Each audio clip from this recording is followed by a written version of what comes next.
The atmosphere in Tokyo is thick with invisible tension as the secret war between the world's greatest detective and the self-proclaimed god of the new world escalates.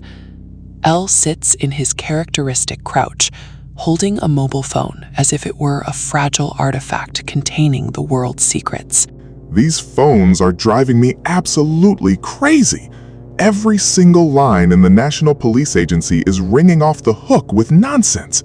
How do they expect one person to deal with all of this? It is like the entire city has lost its collective mind over Kira today. Listen to this one, Chief. This caller is whispering that he thinks he might be Kira, but he sounds like he is just looking for attention. Another one claims he saw a giant shadow in the sky. We are drowning in false leads while the real killer remains completely invisible. If you really were Kira, why would you call the Special Investigation Headquarters instead of just going to your nearest police station for questioning? The logic is completely missing. I cannot wait to get back to the real headquarters, where we can actually do some proper detective work. Ryuzaki, we have compiled all the security camera footage we could find from the day Ray Penber died. We were lucky to find this much. It shows Penber at various points, including a Ginza department store and a platform on the Yamanote line before his sudden heart attack. This footage is interesting. He enters through a turnstile on the west side of Shinjuku Station at 15:11. That matches the timestamp printed on the back of his pass perfectly. But look at his expression. He seems focused on something just out of the camera's narrow frame. He gets on the train at 15:33 and dies the moment he gets off at 16:45. He traveled in one full circle on the Yamanote line loop, which takes exactly an hour. He was on there for an hour and a half, but no other ticket was found on him. I suppose we could say the reason any of the agents acted strangely that day is because Kira can control people's actions right before they die. Look at his left hand on the platform. At the turnstile and on the platform, he is definitely holding a manila envelope.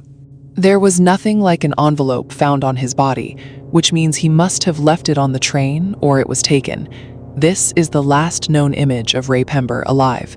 It was taken at 15:21, just 8 minutes after he boarded the subway car. It looks like he is desperately trying to look into the train. Even if he was shadowing someone, this image is not clear enough to identify who it might be. Why would Kira bother going there? He figured out we would look at the cameras and took the risk. You have spent 4 whole days writing names into the Death Note light. You have hardly slept at all. You just keep scribbling away in that little book of yours. Are you okay? A bigger concern for me is that it definitely works if the date is set. Put simply, Ryuk, suppose I went into the hospital. I do not want people saying, the moment Mr. Yagami's son went into the hospital, criminals stopped dying. I have scheduled these deaths weeks in advance to ensure there is no suspicious correlation with my schedule. I need to make sure this computer is clean, no matter who looks at it.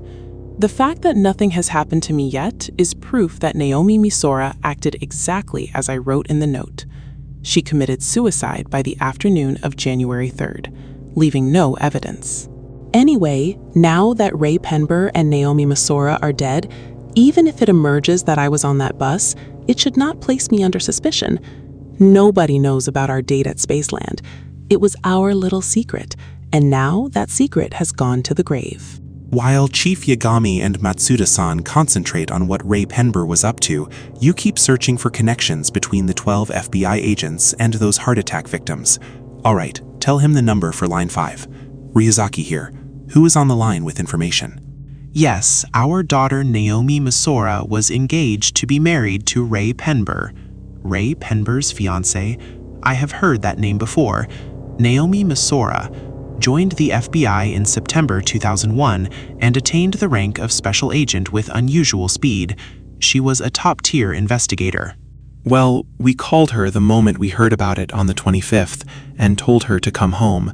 But then after what happened on the 27th, she said she wanted some time alone to think things over. She's in danger. We tried calling again, but her phone is switched off. And the day after Penber died, she went missing?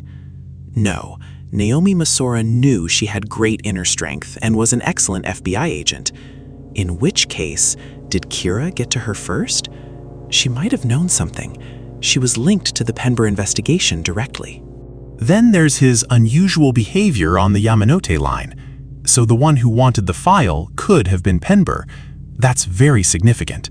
We are narrowing our investigation down to those Ray Penber was probing before December 14th, when Kira started conducting tests on prisoners. We will place secret cameras and listening devices. Ryuzaki, that is going too far. This is Japan. That is totally illegal.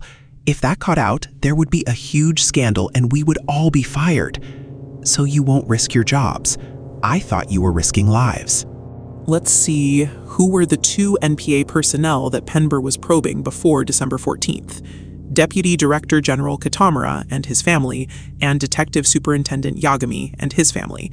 I would like to place bugs and hidden cameras in those 2 specific homes immediately.